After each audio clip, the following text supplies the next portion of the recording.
লেখিকা রায়কিশোরীর বোগেনভেলিয়ার কাঁটা। পলা বাঁধানোটা পড়তে গিয়েও ড্রয়ারে ঢুকিয়ে রাখল ঈপ্সিতা। হালকা ভেজা চুলের গিঁটটা খুলে খাটের ওপর রাখা সাদা সাউথ কটন শাড়িটা পরে আয়নার সামনে দাঁড়িয়ে সিঁদুর কৌটোটা নিয়ে কি যেন ভাবল। তারপর আঙুলের ডগায় অল্প একটু সিঁদুর লাগিয়ে সিঁথিতে ছোঁয়ালো। চুল আঁচড়াতে আঁচড়াতে লিভিং রুমে ক্লিপ খুঁজতে এসে ব্যালকনির দিকে এগিয়ে গেল। নিচে অনেকক্ষণ ক্যাবটা ওয়েট করছে। ড্রাইভার ছেলেটি ঝুঁকে চাকার দিকে কি যেন দেখছে।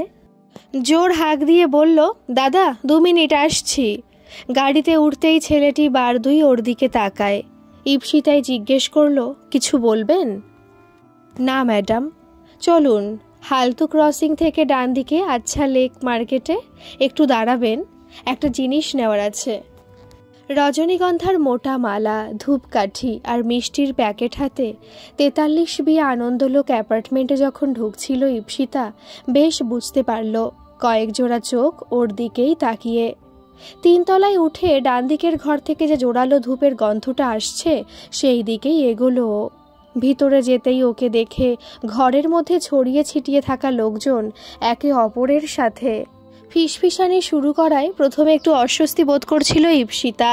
এগিয়ে গেল সামনে টেবিলে রাখা দেবযানীর ফটো ফ্রেমটার দিকে। মালা বের করে পরিয়ে দিল। পরাতে পরাতে চোখের কোণটা যেন একটু ভিজে এলো ওর। মিষ্টির প্যাকেটটা রেখে পেছন ফিরতেই একজন বয়স্ক মহিলা ওকে জড়িয়ে ধরে কান্না ভেজা গলায় বলে উঠলেন, আমি জানতাম তুই আসবি, আমার যে সব শেষ হয়ে গেল রে। কেউ একজন এগিয়ে এসে ঈপ্সিতাকে একটা চেয়ার দিয়ে বসতে বলল। ঈপ্সিতা কিছু বলতে যাচ্ছিল, দেবযানীর ছোট মামি এসে বলতে শুরু করলেন, দিদি তুমি সকাল থেকে ওইটুকু মুড়ি খেয়ে আছো, কিছু খেয়ে ওষুধগুলো খেয়ে নাও। দেবযানীর ছোট মামি ওর মাকে নিয়ে যেতে একাই বসে থাকলো চেয়ারে ঈপ্সিতা। আশেপাশে ওকে নিয়ে যে কানাঘুষো চলছে সেদিকে ভ্রুক্ষেপ না করে বসার ঘরে টেবিলের ওপর রাখা দেবযানীর ফটো ফ্রেমটার দিকে তাকিয়ে থাকে ও। তিন্নি এদিকে এসো, কেন এরকম ছোটাছুটি করছো তুমি? পাপা কিন্তু বকবে এবার। শাশুড়ির কাছে মেয়েকে রেখে ব্যালকনিতে রাখা আমকাঠগুলো নিয়ে ঠাকুর মশাইকে দিল ঈপ্সিতা। বিপ্র ওকে ইশারায় কিছু বলার চেষ্টা করছিল, বুঝতে না পেরে দরজার কাছে চেনা গলার ডাক শুনে সেদিকে ছুটে যায়। আজ ঈপ্সিতা আর বিপ্রর চেতলার এই নতুন ফ্ল্যাটে গৃহপ্রবেশ।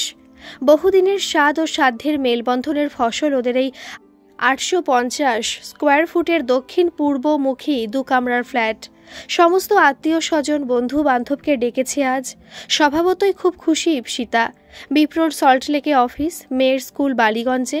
সেই বৈদ্যবাটি থেকে রোজ এতটা দূরত্বের টানাপোড়েনে ওরা 3 জনই ক্লান্ত হয়ে পড়েছিল। তিন্নিটাও এবারে 5-এ উঠল। ওর পক্ষে 3টে অবধি স্কুল করে বাড়ি ফিরে ক্লাসের পড়া রেডি করা ইম্পসিবল হয়ে পড়ছিল। এমন অনেকদিন হয়েছে ওকে নিয়ে ঈপ্সিতা দমদমে বাপের বাড়ি চলে গেছে স্কুল থেকে। অবশেষে হাউস বিল্ডিং লোন আর ঈপ্সিতার বাপের বাড়ি থেকে পাওয়া অংশের কিছুটা বিক্রি করে এই ফ্ল্যাট কেনা। এত কিছুর মাঝে ওর শাশুড়ি ওদের এই নতুন ফ্ল্যাটে আসাকে যে পজিটিভলি নিয়েছেন তা বললে ভুল হবে। সকাল থেকে চিরতার জল খেয়ে বসে আছেন যেন এমন মুখভার। লোকজন আসার পর গোটা ফ্ল্যাট গমগম করছে। হাসি ঠাট্টা গল্পগুজবে মেতে উঠেছে সবাই। এখানে আসার পরেই ঈপ্সিতা লক্ষ্য করেছে বিপ্র কিছুটা উদাসীন। প্রথম ভাবতো বাড়ি ছেড়ে বেরিয়ে এসেছে বলেই হয়তো ওর মন মেজাজ ভালো থাকে না। ওই বিপ্রকে বলে যে উইকেন্ডেও বাড়ি যাব আমরা। সেরকম কোনো তাপ উত্তাপ দেখায় না বিপ্র ওর কথায়। সেই সপ্তাহেই শুক্রবার রাতে হঠাৎ ফোন করে বিপ্র ওকে জানালো বাড়ি গেছে ও, রবিবার ফিরবে। শুনে অবাক হলেও কিছু জানতে চায় না ঈপ্সিতা। দাম্পত্য জীবনে এমন সমস্যা সবাইকেই পার হতে হয়। ফোনটা রেখে মার কথাগুলো মনে পড়তেই সোফা থেকে উঠে তিন্নিকে খেতে ডাকলো। বিপ্রর এই উদাসীনতা আজকে নতুন না। আগে ঈপ্সিতা ভাবত এতটা ডিস্টেন্স লোকটা ট্রাভেল করে, তার উপর কাজের প্রেশারটাও কম না। প্রমোশনের পর নাকি আরও হেডেক, আরও দায়িত্ব ওর। কিন্তু এখানে আসার পরেও ওর আচরণের কোনো পরিবর্তন খেয়াল করে না ও। সামনেই 15ই আগস্ট তিন্নিদের স্কুলের প্রোগ্রাম। তিন্নিও পারফর্ম করবে, তারই কেনাকাটি করতে এসেছে ঈপ্সিতা গড়িয়াহাটে। দোকানদারের সাথে দরদাম করতে করতেই পাশে দাঁড়ানো মহিলাটিকে বারবার আর চোখে দেখে। কি মনে হতে নিজেই ডেকে জিজ্ঞেস করে, এক্সকিউজ মি, আপনাকে খুব চেনা লাগছে, আপনি? মহিলাটি ওর দিকে তাকিয়ে একগাল হেসে বলে উঠলেন, সে কি ফার্স্ট ক্লাস ফার্স্টের মেমোরির এই হাল? আমি তো অনেকক্ষণ তোকে অবজার্ভ করছি, দেখি তুই চিনতে পারিস কি না। দেবযানী, পুরো ভোল পাল্টে ফেলেছিস তো। কেমন আছিস? ইউনিভার্সিটির পর তো তোর পাত্তাই নেই, শুনেছিলাম তুই দেশের বাইরে ছিলি। কবে এলি? দাঁড়া দাঁড়া, এত প্রশ্ন? সব বলছি, চল ওই কফি শপটায় গিয়ে বসি। দাদা, এগুলো প্যাক করে দিন। যা দাম বলেছি ওর থেকে 1 পয়সা বেশি দেব না। কফি শপে বসে দেবযানীকে ভালো করে খুঁটিয়ে দেখতে থাকে ইপ্সিতা। কোমর পর্যন্ত লম্বা যার চুল ছিল সেটা আজ ঘাড়ের কাছে ইতি পেয়েছে। গোলগাল চেহারা আজ হাল ফ্যাশনের স্লিম অ্যান্ড ট্রিম। পোশাক আশাকেও আধুনিকতার ছোঁয়া। দারুণ লাগছে দেবযানীকে। ওরই বয়সীও, কিন্তু তফাৎ চোখে পড়ার মতো। হবে নাই বা কেন? নিশ্চয়ই কোনো বড় পোস্টে চাকরি করে। দেবযানীর ডাকেই সম্বিত ফেরে ইপ্সিতার। 2টো ম্যাঙ্গো স্মুদি বলি? ইপ্সিতা সম্মতি জানিয়ে পার্সে হাত দিতে গেলে ধমকে ওঠে দেবযানী। খবরদার, একদম পার্সে হাত দিবি না। এতদিন পর দেখা, আজ আমি খাওয়াবো। বেয়ারা এসে 2টো স্মুদি দিয়ে যায়। তারপর, কেমন আছিস ইপ্সিতা? কি করছিস বল? আমার কথা ছাড়, ওই স্বামী সংসার মেয়ে এই নিয়ে আছি। তুই এখন এখানেই? সে কি, আমি তো ভাবছিলাম তুই নিশ্চয়ই কোনো জব করিস, এত ভালো রেজাল্ট তোর। হ্যাঁ রে, এখন এখানেই পাকাপাকি ভাবে একটা গভর্নমেন্ট কলেজ জয়েন করলাম। বুঝিসই তো, মা একা মানুষ, বাইরে বাইরে কত থাকবো। বেলগড়িয়ার বাড়িটা বিক্রি করে কসবার কাছে একটা ফ্ল্যাট কিনে থাকছি মা মেয়ে। কিন্তু আমি যে শুনেছিলাম তোর বিয়ে। হ্যাঁ, ঠিকই শুনেছিলি। টেকে নিরে, তমকনুর সাথে বনিবনা হচ্ছিল না। এরকম একটা সিক রিলেশনশিপে থাকার থেকে বেরিয়ে আসাই ভালো। অটোয় বসে ইপ্সিতা দেবযানীর কথাগুলো ভাবছিল। দেখতে দেখতে কিভাবে 14টা বছর কেটে গেছে। এই তো সেদিন ওরা একসাথে মাস্টার্স শেষ করলো। ইপ্সিতাও ফার্স্ট ক্লাস ফার্স্ট, আর দেবযানী সেকেন্ড। সবাই ভাবতো দেবযানী টপ করবে, কিন্তু ওই যে বলে ওস্তাদের মার শেষ রাতে, সবাইকে টপকে ফাইনাল রেজাল্টে বাজি মেরেছিল ও। দেবযানীর সেই মুখটা মনে পড়তেই অটোয় বসে মনে মনে দম্ভের হাসি হেসে উঠল ইপ্সিতা। তারপর আর যোগাযোগ রাখেনি দেবযানী কারো সাথে। পরে শুনেছিল বোলপুরে পিএইচডি করছে। তমগ্ন তাকে বিয়ে করেছে। বিএড পাশ করার পর বছর ঘুরতেই সরকারি স্কুলে চাকরি পায় ইপ্সিতা, সেই ব্যান্ডেল। যাতায়াতের পথেই একদিন আলাপ বিপ্রর সাথে। বিপ্র তখন পানাগড়ে একটা গ্রোয়িং ফ্যাক্টরির অ্যাসিস্ট্যান্ট ইঞ্জিনিয়ার। আলাপ পরিচয় আর তার পরিণতি পরিণয়ে। কিন্তু শাশুড়িমা চাকরি করা মেয়েকে কিছুতেই ঘরের বউ করবেন না, তার ওপর ইপ্সিতা কায়স্থ। অনেক কাঠখড় পুড়িয়ে অবশেষে ওদের বিয়েটা হলেও চাকরি থেকে ইতি টানতেই হয়েছিল ইপ্সিতাকে। আক্ষেপ অভিযোগ থাকলেও মেয়ে হবার পর সে খুব কিছুটা হলেও প্রশমিত। তবে মেয়ের ব্যাপারে কোনো রকম আপোষ করতেও নারাজ। রাতে তিন্নিকে খাওয়াতে খাওয়াতে ইপ্সিতা ওকে দেবযানীর গল্প করছিল। জানো তো বাবু, আজ আমার এক বন্ধুর সাথে দেখা হলো বহু বছর পর। ও এখন একটা কলেজে পড়ায়। তোমাকে ওই আন্টির মতো কিন্তু হতে হবে। আর তোমার মা জীবনে কখনো ফার্স্ট ছাড়া সেকেন্ড হয়নি, বুঝেছ? তোমাকে কিন্তু সেই লিগেসিও রাখতে হবে, কেমন? বলেই বিপ্রর দিকে তাকায় ইপ্সিতা। কি দেখছো অমন করে? ওর যা ইচ্ছে ও তাই হবে। হ্যাঁ, আমরা ওকে গাইড করছি, ব্যাস। সেই কি দেখবো বলো তো? আমার কেরিয়ারটা শেষ করে এখন এটাই তো বলবে তিন্নি আমার মেয়ে। ও আর 5টা সাধারণ মেয়ের ব্রেন পায়নি, জেনে রেখো। এমনি এমনি অত ভালো স্কুলে একবারে চান্স পায়নি ও। তুমি আর তোমার কেরিয়ার, বিয়ে করতে কে বলেছিল? একটা সময় তো মেনে নিয়েছিলাম দুজনেই, তারপর তুমি তো হঠাৎ। চেয়ার ছেড়ে তিন্নির প্লেটটা নিয়ে উঠে যেতে যেতে ইপ্সিতা বিপ্রর কাছে আসে। বাহ, কি সুন্দর বললে। আমি তোমাকে জোর করে তোমার ইচ্ছের বিরুদ্ধে বিয়ে করেছি, তাই তো? ভালো। আর তোমার বাড়ির লোকজন আমার ওপর কম অত্যাচার করেনি? ফালতু কথা কেন বলছো? তুমি শহর থেকে ওখানে গিয়ে মানিয়ে নিতে পারছিলে না, সেটা তোমার সমস্যা। এতে আমার বাড়ির লোকজন অত্যাচার কোথায় করলো? মধ্যবিত্ত ভ্যালুগুলো বরাবর তুমি ইগনোর করেছো। সত্যি বলতে কি ইপ্সিতা, এই যে এই ফ্ল্যাটটা কিনতে কি না করলে সেটা ভেবেছো কখনো? নিজের বাবাকে দিয়ে বাড়ি ভাগ করিয়ে সেটা বিক্রি করে আমাকে লোনের দায়ে ডুবিয়ে তুমি তোমার স্ট্যাটাস মেনটেন করেছো। তোমার মুখে অত্যাচার কথাটা মানায় না। আমি তো তিন্নির কথা ভেবেই। কটমট করে তাকিয়ে থাকে ইপ্সিতা বিপ্রর দিকে। বাবা, তুই কি রে, সেই যে গেলি তারপর কোনো যোগাযোগ করলি না? হোয়াটসঅ্যাপেও রিপ্লাই করতে তোর ল্যাথার্জি। আমি না ফোন করলে তো একটা ফোনও করতিস বলে মনে হয় না। না রে, তিন্নির স্কুলে প্রোগ্রামটা নিয়ে খুব ব্যস্ত হয়ে পড়েছিলাম। তারপর ওদের টেস্ট ছিল, আরও টেস্ট মানে আমারও টেস্ট।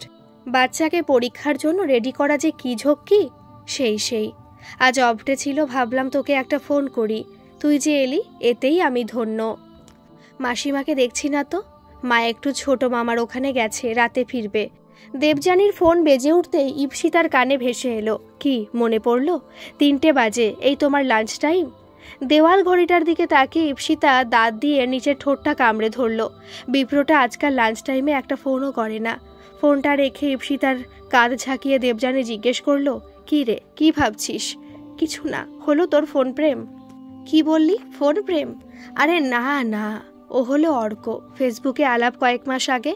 আমাদের থেকে একটু বড় হবে, জানিস ওরও আমার মতো লস্ট কেস, বিয়েটা টেকেনি। একটা সিক রিলেশনশিপে থাকার থেকে বেরিয়ে আসাই ভালো। তা তোরা কিছু ভাবছিস? না রে, সেরকম কিছু না, ওই বলতে পারিস একে অপরকে সান্ত্বনা দিই। আচ্ছা দেবযানী, তোর তো অনেক চেনাশোনা, আমার বিএডও আছে, কোনো স্কুল টুলে একটা চাকরির ব্যবস্থা করে দিতে পারবি? না মানে তিন্নি বেরিয়ে যাবার পর ফাঁকাই বসে থাকি সারাদিন, তাই আর কি। বাসের কন্ডাক্টরকে ভাড়া মিটিয়ে মনে মনে বিড়বিড় করে বলতে থাকলো ইপসিতা। কি ভাবে ও নিজেকে? বুঝি না নাকি কোনটা অপমান আর কোনটা আপ্যায়ন? বলতেই পারতো চিনি না কাউকে, পারবে না। তা না, কি বলল, কম্পিউটারের কোনো কোর্স করে রাখ, পড়ানোটাই আমার প্যাশন, সেখানে আমাকে ওই 10-5টা লো প্রোফাইল জবগুলো করতে বলছে। সব বুঝি, হাতি কাদায় পড়লে মশাও লাথি মারে। দিন 10 পরে HR মেয়েটি ফোন পেতেই আনন্দে আত্মহারা ইপসিতা। বাইপাসের দিকে একটা পাবলিক স্কুলে চাকরিটা পেয়েই যায়ও। যদিও সেদিন দেবযানী ওকে ফোনে স্কুলের ব্যাপারে জানায়, আর এও বলে ও স্কুলে কথা বলে রেখেছে। ঠিক করে বৃহস্পতিবার ওর ছুটি থাকে, ওই দিনই ওর কাছে যাবে। অযথা সেদিন খারাপ ভাবছিল ইপসিতা ওকে। মিষ্টির দোকান থেকে বেরোতেই বিভাদির সাথে দেখা।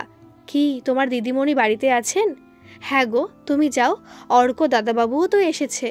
সিঁড়ি দিয়ে ওপরে উঠে এসে বেল দিতে যাবে, খেয়াল করলো দরজাটা হালকা ভেজানো। ঠেলা দিতেই খুলে গেল। ঘরে যে কোনো পুরুষ মানুষের উপস্থিতি আছে তা টের পেতে বেশিক্ষণ সময় লাগলো না ওর। সেন্টার টেবিলে অ্যাশট্রে, ঘরময় একটা চড়া পারফিউমের গন্ধটা ওর চেনা। সেই টানেই ক্রমশ দেবযানীর বেডরুমের দিকে পা বাড়ায়। আদুরে গলার ফিসফিসানি। পর্দাটা সরাতেই দেবযানীকে এক ঝলক দেখতে পেল, কারো ওপর বসে তার শার্টের বোতাম খুলতে খুলতে আদিম খেলায় মারতে বদ্ধপরিকর। বুঝতে বাকি থাকে না অর্কই ভরদুপুরে কেন এসেছে, আর দাঁড়ায় না ইপসিতা ওখানে। না জানি ওর আশাটাই ভুল হয়েছে। গেটের কাছে বিভাদির সাথে আবার দেখা। কি গো, তুমি চলে যাচ্ছ? আমার না একটা কাজ মনে পড়ে গেল সিঁড়ি দিয়ে উঠতে উঠতে, তাই আজ চলে যাচ্ছি, অন্য একদিন আসবো। শোনো, আমি যে এসে দেখা না করে চলে যাচ্ছি, দিদিমণিকে বলো না যেন, খারাপ লাগবে ওর। আদুরে গলায় দেবযানীর ওর সঙ্গীকে ডাকা, আর সেই ডাকে ওর সঙ্গীর সাড়া দেওয়ার ভঙ্গি বারবার ওকে তাড়া করতে থাকে। ইপসিতার শরীরের আনাচে কানাচে, অলিতে গলিতে বিপ্রর অবাধ আনাগোনা আজকাল আর নেই বললেই চলে। কাকে দোষ দেবেও, নিজেকেই নাকি বিপ্রর ওর প্রতি অনীহাকে? ব্যালকনিতে দাঁড়িয়ে সাধের বোগেনভেলিয়া গাছের কাঁটায় ওর আঙুল বোলাচ্ছিল। এসব ভাবতে ভাবতেই খচ করে কাঁটাটা ফুটে গেল। দিদি, আপনার চায়ের জল ফুটছে। এই নিন চা। অনেকক্ষণ বসে আছেন, কাজ শেষ হতে এখনো কিছুক্ষণ বাকি। সামনে দাঁড়ানো ছেলেটা হয়তো দেবযানীর মামাতো ভাই। হাত বাড়ালো ইপসিতা। মাসিমা? পিসি জাস্ট একটু শুলো, বুঝতেই পারছেন একদিন যা গেল তার ওপর আজ কাজ, তাই মা অল্প করে ভাত খাইয়ে দিল যাতে ওষুধগুলো খেয়ে একটু বিশ্রাম নিতে পারে। তা ভালোই করেছেন, আপনি বসুন, আমি ওদিকটা একটু দেখে আসছি। চাটা শেষ করতে ইপসিতা দেবযানীর দিকে তাকায়। কি দেখছিস বলতো ওরম করে? না, তোর গলার কাছের লাল দাগটা বেশ জোরালো, মশা না, বোধহয় কোনো বিষাক্ত পোকা হবে। ওড়নাটা দিয়ে গলাটা চেপে দেবযানী বলে ওঠে, তাই হবে। তুই বল, নতুন স্কুল কেমন চলছে? ভালোই, তোকে ধন্যবাদে ছোট করব না। তবে কি জানিস তো, আক্ষেপ হয় যদি বিয়েটা না করে পিএইচডিটা করতাম বা কলেজ সার্ভিসটা দিতাম, তাহলে আজ তোর মতোই কোনো কলেজে পড়াতাম। ইপসিতা, তোর ম্যারিড লাইফে কি কোনো প্রবলেম চলছে? রোজকার এই ঝগড়া অশান্তিতে নাজেহাল ইপসিতা। বিপ্রর উদাসীনতা আজকাল তিন্নির প্রতিও স্পষ্ট। সারাদিন অফিস, বাড়ি ফিরে খবরের কাগজ, চা, ডিনার, খাটে শুলেই ভাজা পেঁয়াজের মতো গুটিয়ে যায়। ছুটির দিন ছাড়া তিন্নিটার দিকে একটু নজরও দেয় না। আর সব ছুটির দিন যে বাড়ি থাকে তাও না, ও বাড়ি চলে যায়। মেয়েটাকে তো একটু মাঝে মধ্যে বেরিয়েও আসতে পারে। এই কথাগুলো দেবযানীকে কি করে বলে ইপ্সিতা? ও হয়তো হাসবে পিছনে ওর বিবাহিত জীবনের এই অবস্থা জেনে। বাসে বসে ফেসবুকের পুরনো পাসওয়ার্ডটা কিছুতেই মনে করতে পারছিল না ইপ্সিতা। বছরখানেক আগে শেষ খুলেছিল, কেন জানি না ওর এসব ভালো লাগে না। ওই হোয়াটসঅ্যাপই ঠিক আছে ওর জন্য, না মনে করতেই পারছে না কি অবস্থা হয়েছে ওর মেমোরির। বাড়ি ফিরে তিন্নিকে নাচের স্কুলে দিয়ে সে ব্যালকনিতে বসে আবার চেষ্টা করে মনে করার, না মনে পড়ে না। শেষে স্কুলে খোলা নতুন মেল আইডিটা দিয়ে নতুন করে ফেসবুকে প্রোফাইল খোলেও মোবাইলে সিঙ্ক করতেই একে একে সব চেনা মুখের সমাহার, ধরে ধরে সবাইকে ফ্রেন্ড রিকোয়েস্ট পাঠায়। হঠাৎ পাশে দেখে ফ্রেন্ড সাজেশনে দেবযানী চ্যাটার্জি। ওর প্রোফাইলটা খোলেও কি সুন্দর লাগছে ওকে ওর প্রোফাইল পিকচারে। স্ক্রোল করতেই একটা ছবিতে কফি কাপ আর পাশে একজোড়া হাত পরস্পরকে ছুঁয়ে। তার কয়েকটা ছবি পরেই দেবযানী আর ওর বিশেষ বন্ধু অর্ক কোনো রুফটপে, পেছন থেকে তোলা ছবিটা, পাশে লেখা good time spent with Arka Banerjee, will meet you soon. অর্কর প্রোফাইল পিকচারে একটা রেসের ঘোড়ার ছবি। মনে মনে হেসে বলে ওঠে ইপ্সিতা, লম্বা রেসের ঘোড়া না হলে দেবযানীর সাথে থাকতে পারে? কয়েকটা ছবি দেখতে দেখতে একটা ছবিতে এসে আটকে যায় ও। এটা তো ওদের ফ্ল্যাটের ব্যালকনির ছবি। পরের ছবিতে দেওয়ালের অয়েল পেন্টিং। এ কি, এটা তো তিন্নির জন্মদিনে রান্না করা সর্ষে ইলিশ। এটা স্কেচ পেন্সিলে আঁকা বিপ্রর ছবি, যেটা তিন্নি ওকে ফাদার্স ডেতে দিয়েছিল। তবে কি বিপ্র? অজান্তে ইপ্সিতার হাতটা গিয়ে পড়ে বোগেনভেলিয়ার কাঁটায়, রক্ত বেরিয়ে আসে। অ্যাপ ক্যাবে বসে ইপ্সিতাকে ফোন করলো বিপ্র, বেজে বেজে কেটে গেল। সকালে কি যেন একটা আনতে বলেছিল, মনেই আসছে না। না নিয়ে ঢুকলে তো আবার চিৎকার চেঁচামেচি। আর ভালো লাগে না ওর এসব। তিন্নিটার জন্য খারাপ লাগে ওর মেয়েটা আজকাল ওর মায়ের শেখানো কথাই ওকে বলে। একটা সম্পর্ক পৌঁছতে শুরু করলে ওর সাথে জড়িত অনেকগুলো সম্পর্ককে পৌঁছিয়ে দেয়।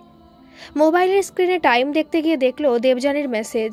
ঘুরিয়ে ফোন করতেই সহাস্যে দেবযানীর হ্যালো শুনে বিপ্র বলে উঠল, অর্ক হাজির এই ভর সন্ধ্যায়? চলল কিছুক্ষণ ঠাট্টাই আর কি। গাড়ি তখন রুবির কাছে। বাড়ি থেকে ফোন আসতেই সজাগ বিপ্র দেবযানীকে কাটিয়ে দিয়ে বাড়ির কলটা রিসিভ করে। হ্যালো পাপা, মাম্মাম বলছিল আসার সময় 2 প্যাকেট দুধ নিয়ে আসতে। আচ্ছা তিন্নি, তোমার কিছু লাগবে? না পাপা। ফোনটা রেখে বিপ্র কেমন যেন উদাস হয়ে যায়। ইপ্সিতার থেকে আজ যে কতটা দূরে সরে গেছে সেটাও ভালো করেই বোঝে। তার জন্য কখনোই দেবযানীকে দায়ী করে না, কেননা সে বেচারি তো শুধু ওর মুখের কথা শুনেই ওর সাথে বন্ধুত্ব করেছে। কই দেবযানী তো কখনো বলেনি তোমার গা থেকে কেমন লেবার লেবার গন্ধ আসে। তার উপর কি বাজে একটা পারফিউম ইউজ করো, চেঞ্জ করো এই সব সস্তার সুগন্ধি। বরং বলেছে এই গন্ধটা নাকি ওর নিজস্বতাকে প্রকট করে। এই 7-8 মাসে দেবযানী সেই মানুষ যে ওর হৃত আত্মবিশ্বাস ফিরিয়ে দিয়েছে। কিন্তু কি হবে যখন সত্যিটা ওর সামনে আসবে? বাড়িটা যেন আজ অন্য দিনের তুলনায় অনেক বেশি শান্ত। ইপ্সিতা আজও আসতেই কোনো না কোনো অছিলায় ঝগড়া করেনি। তিন্নিকেও পড়ার অজুহাতে নিজের কাছে টেনে রাখেনি। বাপ বেটি আজ অনেকক্ষণ গল্প করেছে। তিন্নির চোখে মুখে ভালো লাগার রেশ। রাতে শোবার পর ইপ্সিতা বিপ্রর কাছে সেটে আসে। বুকের পশমে আঙুল ঘোরাতে ঘোরাতে অভিযোগের সুরে বলতে থাকে ও নাকি আর ইপ্সিতাকে ভালোই বাসে না। প্রথমে বিপ্রর থতমতো খেয়ে গেলেও পরে স্বাভাবিক হবার চেষ্টা করে। কিন্তু কথাগুলো সত্যি ইপ্সিতার প্রতি আর চাইলেও ভালোবাসা আসে না ওর। এত তিক্ততা উপহার দিয়েছে 11 বছরের বিবাহিত জীবনে। কোথা দিয়ে যে ভালোবাসা কর্পূরের মতো উড়ে গেছে তার হদিশ মেলা ভার। তবু আজ ইপ্সিতা যেন ওর শরীরটাকে পেতে চাইছে। মন না মানলেও ইচ্ছের বিরুদ্ধে বিপ্র জড়িয়ে ধরে ওর স্ত্রীকে। সকালে উঠে বিপ্র দেখছে চা জলখাবার রেডি। ইপ্সিতা তিন্নিকে নিয়ে ব্যস্ত। কাল থেকে ইপ্সিতার এই পরিবর্তন কোথাও চোখে খচখচ করে ওঠার মতো। তবু কিছু জিজ্ঞেস করে না। স্কুল থেকে ফিরে ইপ্সিতা দেখল দেবযানী ওর ফ্রেন্ড রিকোয়েস্ট অ্যাকসেপ্ট করেছে। ওর প্রোফাইলে ঢুকতেই এক রহস্যময়ের সাথে দেবযানীর ছবি। সেই রহস্যময়কে অবিকল বিপ্রর মতো দেখতে। কখনো দেবযানীর ফ্ল্যাটে, কখনো গঙ্গার ধারে, কোনো উইকেন্ডে দীঘা, মন্দারমণি। উইকেন্ডে তার মানে ও বাড়ি যাচ্ছি বলে বিপ্র, থুরি, অর্ক এসব করে বেরিয়েছে এতদিন। সজোরে হেসে ওঠে ইপ্সিতা। 850 স্কোয়ার ফুটের ফ্ল্যাটে ওর হাসির আওয়াজ যেন রীতিমতো গমগম করে ওঠে। অনেকদিন পর শাশুড়ি মায়ের সাথে অনেকক্ষণ ফোনে গল্প করে জানার চেষ্টা করে কে এই অর্ক ব্যানার্জি। বিপ্রর মামারা নাকি ওকে ওই নামে ডাকতো ছোটবেলায়। ডিনারে আজ তিন্নির এবং বিপ্রর পছন্দের খাবার রাঁধবে সে ঠিক করে। দিদি চলুন, দুটো খেয়ে নেবেন। না মানে আমি তো ঠিক শ্রাদ্ধ বাড়ি খাই না, তাই। আপনি দিদিভাইয়ের ভালো বান্ধবী ছিলেন, আপনি যদি একটু না খান দিদিভাইয়ের আত্মা শান্তি পায় কি করে? কথাটা শোনার মাত্র নিষ্পলক দৃষ্টিতে ছেলেটার দিকে তাকিয়ে থাকে ঈপ্সিতা। কি যে বলিস না তুই, মাসিমা কাল ফিরছেন তো পুরী থেকে, জমিয়ে খাওয়া দাওয়া করিস কাল। আমার ওসব লেট নাইট পার্টি পোষায় না রে, কখনো তো সেরকম করিনি। বিপ্র কি ভাববে বলতো? তুই তোর ওই স্পেশাল বন্ধুকে ডেকে নে, তিনিটার ক্লাস টেস্ট চলছে রে, তোকে কিছু বলাই যায় না। তবে এটা ঠিক অর্ক আসবে বলেছে, তাই শুধু তোকেই বলছিলাম। How lucky you are Debjani, এরকম একটা বন্ধু পাওয়া ভাগ্যের ব্যাপার, খুব হিংসে হয়। আচ্ছা, অগ্রিম হ্যাপি বার্থডে। Thank you. সত্যি রে, অর্ক আমার কাছে গডস গিফট। ফোনটা রেখে রান্নাঘরের দিকে যায় ঈপ্সিতা। তিনজনের ব্রেকফাস্ট রেডি করছিল, এমন সময় বিপ্র এসে ওকে জড়িয়ে ধরে। কিছু বলবে? কেন, কিছু বলা ছাড়া এমনি বউকে জড়িয়ে ধরতে পারি না? হাসে ঈপ্সিতা। বুঝলে, কাল দীপঙ্করের বার্থডে, মালটা বিয়ে শাদী করেনি, ও কি বোঝে ম্যারিড লাইফের লাফড়া। বলছে আজ রাতে ওর ফ্ল্যাটে পার্টি করবে, আমাদের ডিপার্টমেন্টের কয়েকজনকেই বলেছে, সবাই রাজি। আমি আসলে তোমাকে বলবো বলবো করে। ঠিক আছে, বেশ, তো তুমিও না হয় যাবে, কিন্তু আমার একটা শর্ত আছে। যাব বলছো? আচ্ছা বলো কি শর্ত। অফিস থেকে বাড়ি এসে ফ্রেশ হয়ে তারপর যাবে, আমি যদি পারি কিছু বানিয়ে রাখবো, নিয়ে যেও। উফ Ipsita, you are too good. ঠিক আছে, তাই হবে। বিপ্র তিন্নি বেরিয়ে যেতেই স্কুলে ফোন করে ঈপ্সিতা জানায় শরীরটা বিশেষ ভালো নেই, আজ যেতে পারবে না। কিছুক্ষণ পরে ডোরবেল বেজে ওঠে। কাজ হবে এতে? মরবে তো? হ্যাঁ দিদি, কি যে বলেন না, আপনি বললেন সব নাকি আপনাদের দেশের খামারে ধেড়ে ইঁদুর। এটা কিন্তু ভুলেও বাচ্চা বা কারো হাতে দেবেন না, শুকলেও মুশকিল, স্ট্রিকনিন। আমি ও মাসে এসে খোঁজ নিয়ে যাব ইঁদুর মরল কিনা। কাল দেশে যাব বোনের বিয়ে, তুমি এই হোয়াইট শার্টটা পরে যাও, এটাই তোমাকে খুব ভালো মানায়। তিন্নি রাজ ক্লাস টেস্টের রেজাল্ট বেরিয়েছে, টপ করেছে, ও নাচের স্কুল থেকে ফিরুক তোমাকে ফোন করতে বলবো। আচ্ছা। শোনো, তোমার বন্ধুর জন্য শাহি টুকরো করেছিলাম, খেয়ে দেখো তো কেমন হয়েছে। বাটিতে করে শাহি টুকরো এনে ঈপ্সিতাই বিপ্রকে খাইয়ে দেয়। দারুণ হয়েছে ঈপ্সিতা, দীপঙ্করের তো কপাল খুলে গেল। আর ইয়ার্কি করতে হবে না, এই ফয়েলে যা আছে শুধু দীপঙ্করদার জন্য ভাগ বসিও না যেন। তোমারটা ফ্রিজে থাকবে, এসে খেও, খেয়াল থাকবে। ঈপ্সিতাকে জড়িয়ে ধরে ওর কপালে চুমু খায় বিপ্র। পাক্কা প্রমিস, ছোবো না, এটা ওরই। বিপ্র বেরিয়ে যেতেই ব্যালকনিতে গিয়ে বসে ঈপ্সিতা। বোগেনভেলিয়ার গাছের কাঁটাগুলো একটা একটা করে ভেঙে দিতে থাকে। ঘড়িতে রাত 10:50। মোবাইলে দেবযানীর ল্যান্ড নম্বর থেকে কল আসে। ফোনের ওপারে বিভাদির গলা পায় ঈপ্সিতা। ঈপ্সিতা দিদিমণি গো, সব শেষ হয়ে গেছে, আমার দিদিমণি আর নেই, বাড়িতে পুলিশ এসেছে, তুমি আসবে গো। কি বলছো তুমি বিভাদি, কি করে হলো? আমি এক্ষুনি আসছি। ফোনটা রেখে আয়নার সামনে দাঁড়ায় ঈপ্সিতা। ওর চোখে জল, মুখে হাসি, জোরে জোরে হাসতে হাসতে কেঁদে ফেলে। বাড়ি থেকে বেরিয়ে মাকে ফোন করে ঈপ্সিতা মেয়ে ঘুমিয়ে পড়েছে কিনা জানতে চায়। সামনের 2 দিন তিন্নির স্কুল ছুটি, তাই বিকেলে মা আসায় মার সাথে মেয়েকে বাপের বাড়ি পাঠিয়ে দেয়ও। দেবযানীর ফ্ল্যাটের নিচে লোকের লোকাকার, পুলিশের গাড়ি রয়েছে বেশ কটা। উপরে উঠে যায় ঈপ্সিতা। দেবযানীর নিথর শরীরটা ঘিরে ওদের পরিজন, দরজার কাছটায় সম্ভবত ফ্ল্যাটের লোকজন। বিপ্রকে খুঁজছে ঈপ্সিতার 2 চোখ। দিদিমণি, তুমি এসেছো? দেখো তোমার বন্ধু কেমন পড়ে আছে, কারো ডাকে সাড়া দিচ্ছে না। তুমি আমাকে বলো কি হয়েছিল। অর্ক দাদাবাবু সন্ধেবেলায় এলো, দিদিমণির জন্য কি একটা মিষ্টি এনেছিল। রাতের খাবার খাওয়ার আগে দিদিমণিকে নিজে হাতে খাওয়ালো, বলল যে নিজে বানিয়েছে। ওটা খাওয়ার পরে দিদিমণি কেমন ছটফট করছিল গো। দাদাবাবুই তো ডাক্তার ডাকলো, তারপর সব শেষ, সব শেষ। ইতিমধ্যে একজন অফিসাররা এসে দেবযানীর বডি পোস্টমর্টমের জন্য নিয়ে যেতে চাইতে ঈপ্সিতা জিজ্ঞেস করে অর্ক কোথায়। অফিসার ওকে পাশের ঘরে পুলিশি হেফাজতে রাখা অর্কর কাছে নিয়ে যায়। অর্ককে দেখে ঈপ্সিতা বলে ওঠে, বিপ্র তুমি এখানে? ঈপ্সিতাকে দেখে বিপ্রর মুখ থেকে কথা বেরোচ্ছে না, ও যেন ভূত দেখছে। ম্যাডাম, উনি অর্ক ব্যানার্জি। না অফিসার, উনি আমার হাজবেন্ড বিপ্র ব্যানার্জি। উপস্থিত সবার সামনে পুলিশের জেরার মুখে অর্ক স্বীকার করে নেয় ওই বিপ্র। ফরেন্সিক রিপোর্টে শাহি টুকরোতে বিষ পাওয়া যায়, দেবযানী পোস্টমর্টেম রিপোর্টেও তাই আসে। আদালতে পাবলিক প্রসিকিউটর প্রমাণ করেন এটা নিতান্তই পরকীয়া ঘটিত ক্রাইম, জড়িয়ে পড়া সম্পর্ক। ফেক আইডি, স্ত্রীর সাথে বনিবনা না হওয়া, এছাড়া জানতে পেরে যাওয়া দেবযানী এবং ইপ্সিতা পুরনো বন্ধু, সবকিছু নিয়ে জেরবার অবস্থায় দেবযানীকেই সরিয়ে দেবার প্ল্যান করেন মিস্টার ব্যানার্জি। ভরা আদালতে কান্নায় ভেঙে পড়ে ইপ্সিতা। সমস্ত মিডিয়া, খবরের কাগজ, সোশ্যাল নেটওয়ার্কে ওদের তিনজনের ব্রেকিং নিউজ। এজলাস ছাড়ার আগে বিপ্র ইপ্সিতার দিকে একবার তাকিয়ে শুধু মৃদু হাসে। সবার অলক্ষ্যে চোখ কুঁচকে ইপ্সিতাও ঠান্ডা হাসি হাসে। বিপ্রর দেখা দেখি, ভাই একটা পান দাও না। দেবযানী মিষ্টি পান খেতে খুব ভালোবাসত। এই নিন দিদি। খুব খারাপ লাগছে ভাই, বিপ্রর জন্য আমাদের জীবনটা তছনছ হয়ে গেল। দেবযানীর আত্মার শান্তি কামনা করি। মেয়েটা জীবনে সঠিক মানুষের ভালোবাসা পেল না, তা তোমাদের আবার নিয়মভঙ্গ আছে নাকি? ওই আর কি, আপনি পারলে আসবেন। আসলে 3 দিনের কাজ পিসি করতে দেয়নি, তাছাড়া তখন থানা, পুলিশ, আদালত, সেজন্য যেমন কাজ হয় ওটাই করা হলো। ভালো করেছ, চলি। মাসিমাকে বলো আমি এসব মিটে যাক, পরে না হয় কোনোদিন আসবো। পানটা মুখে পুরে একটা প্রশান্তির হাসি হেসে সিঁড়ির দিকে এগিয়ে যায় ইপ্সিতা। গল্পটি কেমন লাগলো অবশ্যই কমেন্ট করে জানাবেন, আর ভালো লাগলে একটা সাবস্ক্রাইব করে আমার পাশে থাকবেন। ধন্যবাদ।